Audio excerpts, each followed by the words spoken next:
গ্রামের সাধারণ বধূদের মতোই ছিল তার জীবন, কিন্তু তার চোখে ছিল এক অন্যরকম স্বপ্ন, নিজের হাতে কিছু করার, স্বাবলম্বী হওয়ার। এ থেকেই তার যাত্রা শুরু। কথায় রয়েছে তার জড়তা, কিন্তু স্বপ্ন থেমে নেই। আসসালামু আলাইকুম। ওয়ালাইকুম আসসালাম। আপনি কি কি নিয়ে কাজ করছেন?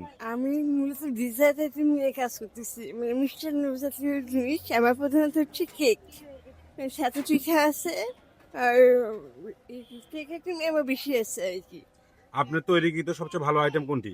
আমি বলতে পারি আমার চকলেট কেক। আমার আপনার তৈরিকৃত সবচেয়ে আপনার ভালো product chocolate cake. chocolate cake। তার হাতের বানানো প্রতিটা খাবারেই যেন মিশে আছে তার কঠোর পরিশ্রমের ছোঁয়া। তাই যারা বগুড়ার এই উদ্যোক্তা মেলায় আসবেন, চেষ্টা করবেন তার হাতের কিছু খাবার খেয়ে তাকে উৎসাহ দেওয়ার জন্য। আর এই উদ্যোক্তা মেলার ঠিকানাটা হচ্ছে বগুড়া পৌর পার্কের ভিতরে। চলবে 6 ডিসেম্বর থেকে 16 ডিসেম্বর পর্যন্ত।